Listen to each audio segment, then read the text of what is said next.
Hello students, मेरा नाम है शेख इमरान सर और आज हम पढ़ने वाले हैं क्लास 8 के साइंस का चैप्टर नंबर 11 जो कि है human body and organ system. और ये आज का हमारा लेक्चर 3 है। इससे पहले के दोनों ही लेक्चर्स के लिंक्स मैं डिस्क्रिप्शन बॉक्स में दे दूंगा, आप वहां से उन्हें देख सकते हो। और आज के इस लेक्चर में हम पढ़ने वाले हैं ब्लड के बारे में। अब जब हम ब्लड के बारे में पढ़ रहे हैं तो ब्लड का कलर क्या होता है? तो ब्लड का कलर होता है रेड। अब ये फ्लूइड कनेक्टिव टिश्यू है, ये अलग अलग टिश्यूज को आपस में जोड़ने का काम करता है। ब्लड का टेस्ट सॉल्टी होता है और इसका पीएच 7.4 होता है। अब यहाँ पे ब्लड के बारे में थोड़ा सा हम डीप में स्टडी करते हैं।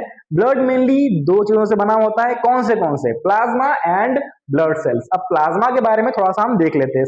प्लाज्मा बना हुआ होता है 90 से 92% वाटर और 6 से 8% प्रोटीन से और 1 से 2% इनऑर्गेनिक सॉल्ट से। इसके अलावा प्लाज्मा में और कौन सी चीजें होती है? अल्ब्यूमिन, ग्लोब्यूलिन, फाइब्रिनोजेन और प्रोथ्रोम्बिन, ये चीजें होती है। अब अगर हम ये देखें कि यहाँ पर जो परसेंटेज बताया जा रहा है ये तो 100% पूरा हो रहा है, तो यहाँ पे ये चीजें कैसे आ गई? अल्ब्यूमिन, ग्लोब्यूलिन, फाइब्रिनोजेन और प्रोथ्रोम्बिन, ये चीजें कैसे इसमें ऐड हो सकती है?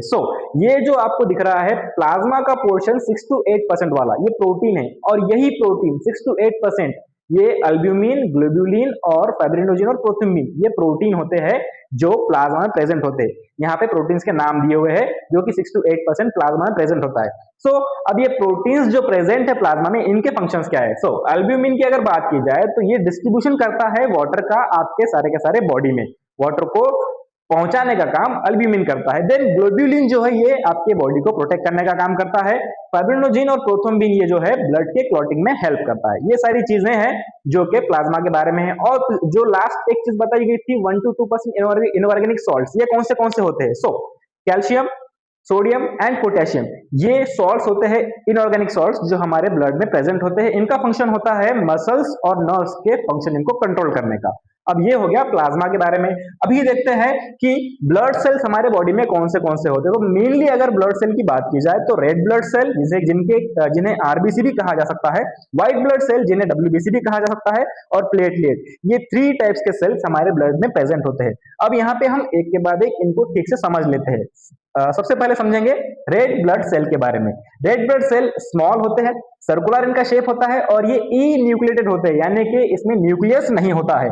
देन आपके बॉडी में कितने ब्लड सेल्स होते हैं? रेड ब्लड सेल कितने होते हैं? 50 to 60 लाख आरबीसीज पर क्यूबिक मिलीमीटर प्रेजेंट होते हैं। देन ये कहां बनते हैं? ये बनते हैं आरबीसीज जो है ये आपके बॉडी में रेड बोन मैरो में बनते हैं। और ये इनका लाइफ स्पैन, आरबीसीज का लाइफ स्पैन जो है वो 100 से 127 डेज तक का होता है।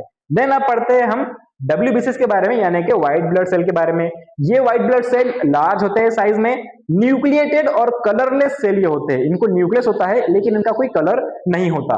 देन कितने होते हैं पर क्यूबिक मिलीमीटर में ये आपके सेल्स? 5000 से 10,000 पर क्यूबिक मिलीमीटर ऑफ ब्लड ये सेल्स प्रेजेंट होते हैं। अब यहाँ पे 5 टाइप के व्हाइट ब्लड सेल्स आपके बॉडी में प्रेजेंट होते हैं। कौन से? Basophil, eosinophil, neutrophil, monocytes and lymphocyte, ये 5 टाइप्स के सेल आपके बॉडी में प्रेजेंट होते हैं जो कि डब्ल्यूबीसीज के टाइप है। अब यहाँ पे हम समझ लेते हैं प्लेटलेट्स के बारे में। अच्छा, और डब्ल्यूबीसी की अगर बात की जाए तो डब्ल्यूबीसीज जो है ये आपके बॉडी के सोल्जर्स होते हैं। ये जब कोई भी एक पैथोजन आपके बॉडी पे अटैक करता है तो उससे फाइट करने में और उससे आपकी बॉडी को प्रोटेक्ट करने का काम करते हैं। अब हम समझते हैं प्लेटलेट्स के बारे में। प्लेटलेट्स जो है एक्सट्रीमली स्मॉल और डिस्क शेप सेल्स होते हैं जो कि आपके ब्लड में प्रेजेंट होते हैं। देन ये 2.5 से 4 लाख पर क्यूबिक मिलीमीटर प्रेजेंट है आपके ब्लड में। अब ये तो हो गया ब्लड के कंपोजिशन के बारे में कि ब्लड बना हुआ कैसे है। फंक्शंस क्या क्या है ब्लड के वो भी समझ लेते हैं। ट्रांसपोर्ट ऑफ गैसेस, इससे पहले वाले लेक्चर्स में हमने देखा कि किस तरह से रेस्पिरेटरी सिस्टम में ब्लड जो है गैसेस का ट्रांसफर करता है आपके टिश्यू फ्लूइड तक, यानी कि टिश्यूज तक या सेल्स तक ऑक्सीजन को ब्लड लेकर जाता है। गैसेस का ट्रांसफर करना यानी कि ऑक्सीजन को आपके टिश्यूज तक पहुंचाना, फिर वहां से कार्बन डाइऑक्साइड को वापस लंग्स के पास लेकर आना, ये ट्रांसपोर्टेशन का काम भी आपका जो है ब्लड करता है। देन ट्रांसपोर्ट ऑफ न्यूट्रिएंट, जब आप कोई चीज खाते हो तो वो खाने के बाद आपके एलिमेंट्री कैनल में ट्रैवल करता है और एक तरह से वो फूड डाइजेस्ट होता है। देन फूड का डाइजेशन कंप्लीट होता है आपके स्मॉल इंटेस्टाइन में, और एलिमेंट्री कैनल के स्मॉल इंटेस्टाइन के वॉल से जो है उस फूड को सोल्यूबल न्यूट्रिएंट में कन्वर्ट करके ब्लड में मिक्स किया जाता है, क्योंकि स्मॉल इंटेस्टाइन के ऊपर भी जो है ब्लड कैपिलरीज प्रेजेंट होते हैं और वहां पे फूड का ट्रांसपोर्ट, यानी कि फूड वहां पे जाता है ब्लड कैपिलरीज में, फिर वो ब्लड जो है उन न्यूट्रिएंट्स को लेकर जाता है अलग अलग सेल्स तक या फिर टिश्यूज को, जहां पे उसको इस्तेमाल किया जाता है। Then transport of waste material, जब आपके सेल्स में एनर्जी बनती है या फिर फूड का यूटिलाइजेशन किया जाता है उस वक्त वेस्ट मटेरियल्स भी बनते हैं, जैसे कि अमोनिया, यूरिया और केटानाइन। ये चीजें आपके ब्लड सेल्स में या फिर सेल्स में बनते हैं। अब ये वेस्ट मटेरियल है, आपके बॉडी के कोई भी काम के ये मटेरियल्स नहीं है, इनको बॉडी को बाहर निकालना होता है। अब इन चीजों को बॉडी बाहर निकालने के लिए क्या करती है, उन वेस्ट मटेरियल्स को ब्लड में भेज देती है, फिर वो ब्लड इन वेस्ट मटेरियल्स को लेकर जाता है किडनीज के पास, वहां पे फिल्ट्रेशन होता है ब्लड का और इन वेस्ट मटेरियल्स को वहां पर छोड़ दिया जाता है। देन और एक जो काम है प्रोटेक्शन, आपको बीमारियों से प्रोटेक्ट करने का काम ब्लड ही करता है, क्योंकि ब्लड का ये वाला जो पार्ट है WBCs, ये सोल्जर्स होते हैं आपके बॉडी के, जो कि आपको पैथोजन से बचाते हैं। देन अब समझ लेते हैं transport of enzymes on hormones. ये भी चीज नहीं, आपकी बॉडी में हार्मोन्स का ट्रांसपोर्टेशन, एंजाइम्स का ट्रांसपोर्टेशन ब्लड ही करता है। अब थर्मो रेगुलेशन, यानी कि आपके बॉडी के टेम्परेचर को मेंटेन करने का काम ब्लड का ये है। बॉडी का जो नॉर्मल टेम्परेचर होता है वो 37 डिग्री सेल्सियस होता है, इसको मेंटेन करने का काम आपके ब्लड का होता है। वो भी कैसे करता है, वैसोडिलेशन और वैसोकॉन्ट्रिक्शन, इस प्रोसेस से, यानी कि आपके आर्टरीज वेन्स जो है ये इनका कॉन्ट्रैक्शन रिलैक्सेशन होना, इसी चीज को बोला जाता है वैसोडिलेशन और वैसोकॉन्ट्रिक्शन। अब इसकी प्रोसेस से आपके बॉडी का टेम्परेचर रेगुलेट किया जाता है। अब ह्यूमन बॉडी ब्लड ग्रुप के बारे में अगर बात की जाए तो ह्यूमन बॉडी में मेनली 4 टाइप के ब्लड ग्रुप होते हैं। अब ये 4 टाइप के ब्लड ग्रुप्स कौन से होते हैं? सो ह्यूमन बॉडी में मेनली 4 ब्लड ग्रुप्स होते हैं, A B, A B and O. ये है मेनली 4 टाइप के ब्लड ग्रुप्स, क्योंकि आपके बॉडी में RH फैक्टर प्रेजेंट है।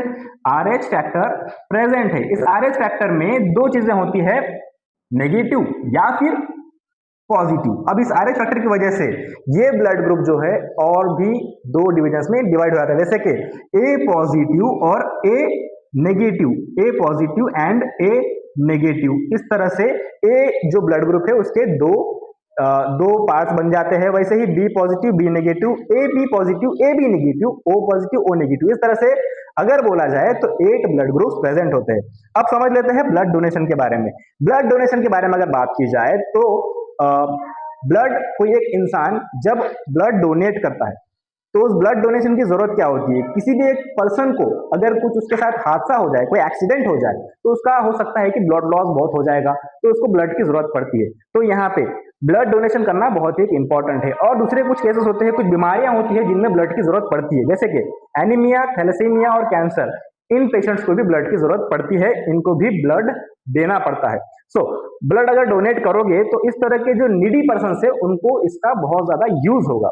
देन हम बात करते हैं where from the blood is supplied for blood transfusion. अब ब्लड ट्रांसफ्यूजन की अगर बात की जाए, यानी कि ब्लड को किसी एक इंसान जो जरूरतमंद है उसके बॉडी में डालना है, इसको बोला जाएगा ब्लड ट्रांसफ्यूजन। लेकिन ये ब्लड मिलता कहां से?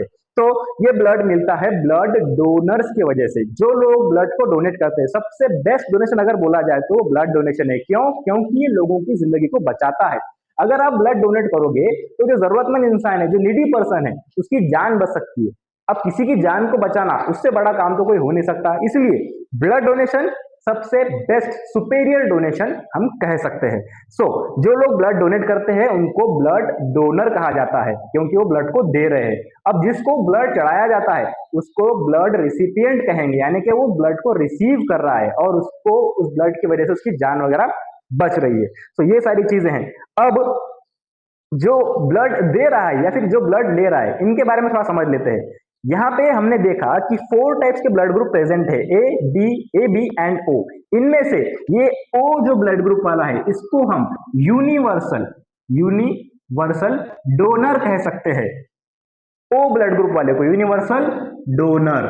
लेकिन ए बी जो ब्लड ग्रुप है, ये वाले ब्लड ग्रुप को हम यूनिवर्सल रिसिपिएंट कहेंगे। Universal recipient. क्यों रिसिपिएंट कहेंगे? क्योंकि ए बी ब्लड ग्रुप को, ए बी ब्लड ग्रुप वाले पर्सन को कोई भी ब्लड चलेगा, वो ए वाला ब्लड भी रिसीव कर सकता है, बी वाला भी और ओ वाला भी।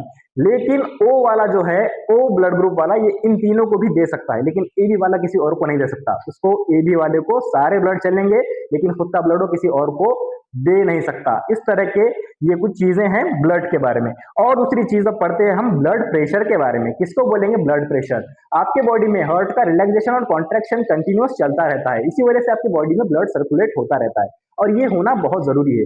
अब जब आपका ब्लड कॉन्ट्रैक्ट करता है तो आर्टरीज के ऊपर प्रेशर पड़ता है और इसी प्रेशर को कहते हैं ब्लड प्रेशर या फिर इसी इसी प्रेशर को कहा जाता है ब्लड प्रेशर। अब यहाँ पे दो टाइप के ब्लड प्रेशर हम कह सकते हैं, सिस्टोलिक, एक बेटा minute, systolic pressure and diastolic pressure हम कहेंगे। किसको कहेंगे सिस्टोलिक प्रेशर? जब आपका हार्ट कॉन्ट्रैक्ट करता है तब जो प्रेशर रिकॉर्ड किया जाता है उसको कहते हैं सिस्टोलिक प्रेशर, और जब आपका हार्ट रिलैक्स करता है उस प्रेशर को कहेंगे डायस्टोलिक प्रेशर। ठीक है, कॉन्ट्रैक्शन रिलैक्सेशन की वजह से होने वाले प्रेशर को सिस्टोलिक एंड डायस्टोलिक प्रेशर हम कहते हैं। नॉर्मल ब्लड प्रेशर कितना होता है? 120/80 टू 139/89 इतना होता है एक नॉर्मल ब्लड प्रेशर किसी भी हेल्दी आदमी का। अब ब्लड प्रेशर को गिनने के लिए कौन से इंस्ट्रूमेंट का इस्तेमाल किया जाता है? Which instrument is used to measure the pressure of the blood pressure of the human body? So sphygmomanometer is the instrument which is used to measure the blood pressure of a human. इस instrument का इस्तेमाल करते हैं sphygmomanometer, जिससे कि किसी भी एक इंसान का ब्लड प्रेशर मेजर किया जाता है।